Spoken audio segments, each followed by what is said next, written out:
आजकल ऐसा नहीं लगता कि ध्यान टिकाना उफ कितना मुश्किल होता जा रहा है। हाँ बिल्कुल, जैसे हर तरफ से कुछ ना कुछ खींच रहा हो, है ना। सही में। और इसी माहौल में डांडपानी की किताबें ना अखंड ध्यान की शक्ति वो एक उम्मीद सी जगाती है। हाँ उनका जो मेन पॉइंट है कि फोकस कोई टैलेंट नहीं है बल्कि एक स्किल है, सीखी जा सकती है। एग्जैक्टली। और सबसे बड़ी बात जो वो कहते हैं कि जहां ध्यान वहीं एनर्जी। वही एनर्जी और वही आपकी लाइफ की डायरेक्शन तय करती है।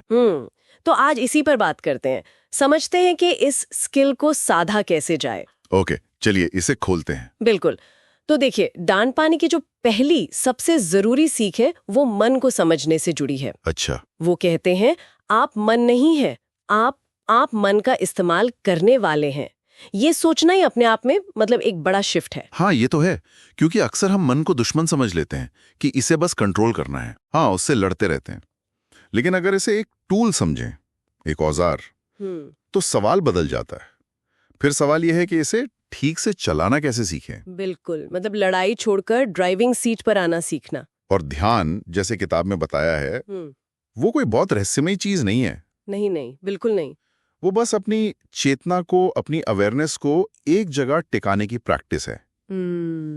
अगर कोई मान लीजिए 10 मिनट भी अपने विचारों को एक पॉइंट पर रख पाता है तो समझिए ध्यान शुरू हो गया। तो ये भटकाव को मैनेज करने की बात है, क्योंकि मन तो भटकेगा ही। बिल्कुल भटकेगा।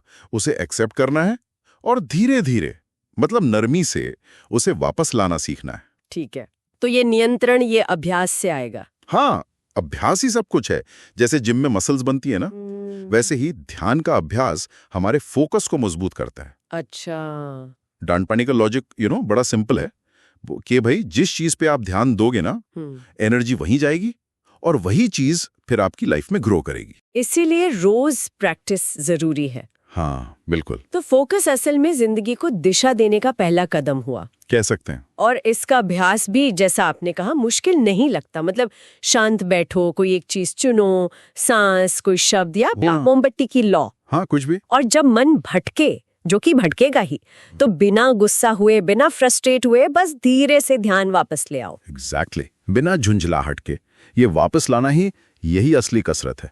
यही वो प्रोसेस है जो फोकस की मांसपेशी बनाता है। कंसिस्टेंसी, मतलब लगातार करना जरूरी है, परफेक्शन नहीं। हर बार जब आप ध्यान वापस लाते हैं, आप थोड़े और मजबूत होते हैं। यहाँ पर बात वाकई दिलचस्प हो जाती है कि ये सिर्फ ध्यान देने की बात नहीं है, इसका एक दूसरा पहलू भी है। कौन सा? जो शायद आज के टाइम में और भी जरूरी है, ये तय करना कि किस पर ध्यान नहीं देना है। हाँ, ये बहुत जरूरी पॉइंट उठाया आपने। आज इन्फॉर्मेशन का ओवरलोड है, सोशल मीडिया पे कंपैरिजन, दूसरों की राय का शोर, इन सब से ध्यान हटाना भी तो उतना ही जरूरी है ना। बिल्कुल।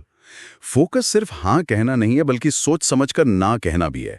ये अपनी एनर्जी बचाने का और उसे सही जगह लगाने का एक एक्टिव फैसला है। पैसिव नहीं, एक्टिव चॉइस। कि आप अपनी मेंटल स्पेस में किसे आने दे रहे हैं। सही कहा। तो इसे रोज की लाइफ में कैसे लाएं?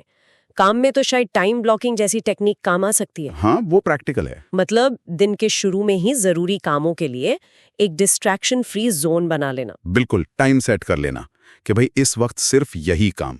क्योंकि जैसा डांडपानी कहते हैं, time equals to energy equals to life. ये तीनों जुड़े हुए हैं। जहां समय वहीं ऊर्जा और वही जीवन। सही। और इसका असर सिर्फ काम पर नहीं है, रिश्तों पर सोचिए। हाँ, रिश्तों पर कैसे? किसी से बात करते समय अगर आपका फोन जेब में है और आप पूरी तरह, मतलब आंखों में आंखें डालकर उनकी बात सुन रहे हैं, तो ये सिर्फ फिजिकल प्रेजेंस नहीं है, ये मेंटल प्रेजेंस भी है। और शायद आजकल किसी को अपना पूरा ध्यान देना, ये सबसे बड़ा सम्मान है जो आप दे सकते हैं। ये तो है, महसूस होता है। हाँ, और इससे इमोशनल बॉन्डिंग कितनी गहरी होती है। बच्चों के साथ, पार्टनर के साथ, दोस्तों के साथ फोकस्ड अटेंशन, मतलब इमोशनल कनेक्शन। हाँ, ये महसूस किया है मैंने। जब कोई सच में ध्यान दे रहा होता है तो कनेक्शन ज्यादा रियल लगता है। बिल्कुल। लेकिन ये सब सिर्फ काम और रिश्तों को बेहतर बनाने तक ही सीमित है, या इसका कोई गहरा स्पिरिचुअल पहलू भी है? हाँ, यहाँ एक महत्वपूर्ण सवाल उठता है कि इसका गहरा मतलब क्या है।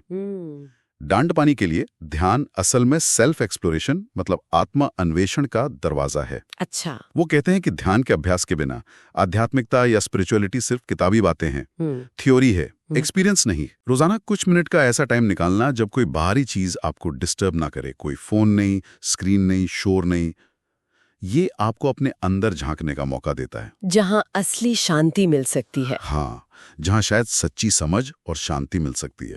तो इसका मतलब क्या है? अगर हम सारी बातों को समेटें तो जो खास बातें निकल कर आ रही हैं वो ये हैं। जहां ध्यान जाएगा, जीवन वही मुड़ेगा। हाँ, मन हमारा मालिक नहीं, हम उसके चालक हैं। बिल्कुल भटकना एक आदत हो सकती है, पर ध्यान लौटाना हमारा चुनाव है। सही। और शायद सबसे बड़ी बात, फोकस हमारी असली सुपर पावर है। बहुत अच्छे से समेटा आपने। संक्षेप में कहें तो दंडपाणी का मैसेज बहुत क्लियर है। ध्यान कोई लग्जरी नहीं है, शौकिया चीज नहीं। यह आज की भागदौड़ वाली जिंदगी की एक जरूरत है।